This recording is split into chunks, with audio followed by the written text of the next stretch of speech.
প্রেম ও দ্রোহের কবি কাজী নজরুল ইসলাম বাংলাদেশের জাতীয় কবি এ কথা সবারই জানা, তবে রাষ্ট্রীয়ভাবে স্বীকৃতি ছিল না। এবার সে স্বীকৃতি মিলতে যাচ্ছে কবির। তাকে জাতীয় কবি হিসেবে ভূষিত করে গ্যাজেট প্রকাশের প্রস্তাব অনুমোদন দিয়েছে অন্তর্বর্তী সরকারের উপদেষ্টা পরিষদ।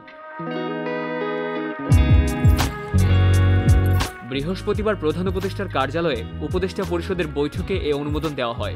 এতে সভাপতিত্ব করেন বর্তমান অন্তর্বর্তী সরকারের প্রধান উপদেষ্টা ডক্টর মোহাম্মদ ইউনূস। এক সংবাদ বিজ্ঞপ্তিতে তথ্য জানিয়েছে মন্ত্রিপরিষদ বিভাগ। তবে গ্যাজেট প্রকাশের প্রস্তাব অনুমোদন দেয়া হলেও বাংলাদেশের জাতীয় কবি হিসেবে কাজী নজরুল ইসলামের নাম সংবিধানে অন্তর্ভুক্ত করার প্রস্তাব অনুমোদন দেয়নি উপদেষ্টা পরিষদ। এই বিষয়ে সংস্কৃতি বিষয়ক মন্ত্রণালয়ের সচিবের রুটিন দায়িত্বে থাকা অতিরিক্ত সচিব মোহাম্মদ আতাউর রহমান বলেন, সংবিধানে অন্তর্ভুক্ত করার প্রস্তাবটি অনুমোদন হয়নি, কারণ সংবিধান সংশোধন করতে হলে সংসদ লাগে।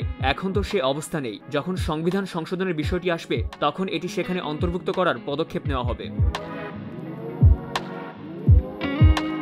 প্রসঙ্গত ১৯৮৭ সাল থেকে কাজী নজরুল ইসলামকে দেশের জাতীয় কবির মর্যাদা দেওয়া হলেও এই বিষয়ে রাষ্ট্রের কোনো স্বীকৃতি নেই। শুধুমাত্র কবি কাজী নজরুল ইনস্টিটিউট আইনে জাতীয় কবি হিসেবে কাজী নজরুল ইসলামের নাম লেখা আছে। গেল ৫ আগস্ট ছাত্র জনতার গণঅভ্যুত্থানে আওয়ামী লীগ সরকারের পতনের পর গঠিত হয় অন্তর্বর্তী সরকার। রাষ্ট্রের বিভিন্ন ক্ষেত্রে সংস্কার আনছে তারা। কাজী নজরুল ইসলাম বিংশ শতাব্দীর প্রধান বাঙালি কবি, ঔপন্যাসিক, গীতিকার, সুরকার, নাট্যকার, সম্পাদক। মাত্র ২৩ বছরের সাহিত্যিক জীবনে তার সৃষ্টির যে প্রাচুর্য তা তুলনাহীন। সাহিত্যের বিভিন্ন শাখায় বিচরণ করলেও তার প্রধান পরিচয় তিনি কবি। ১৮৯৯ সালের ২৪ মে ভারতের পশ্চিমবঙ্গের বর্ধমান জেলার আসানসোল মহকুমার চুরুলিয়া গ্রামে জন্মগ্রহণ করেন কাজী নজরুল ইসলাম।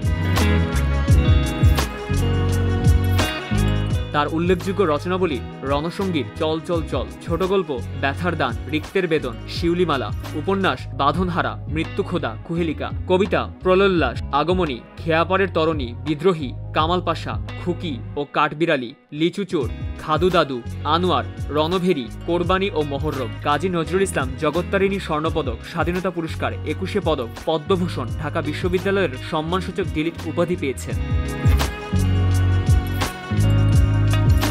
১৯৪২ সালে কাজী নজরুল ইসলাম মারাত্মকভাবে স্নায়বিক অসুস্থতায় আক্রান্ত হয়ে পড়লে আকস্মিক তার সব সক্রিয়তার অবসান হয়। মৃত্যু অবধি সুদীর্ঘ ৩৪ বছর সাহিত্যকর্ম থেকে তাকে সম্পূর্ণ বিচ্ছিন্ন থাকতে হয়।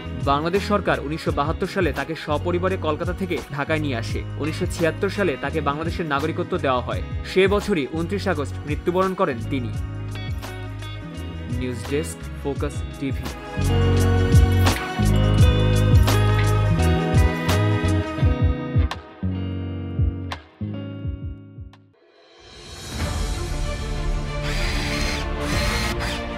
আলোতে থাকুন, ফোকাসে থাকুন, হাত রাখুন প্রজন্মের হাতে।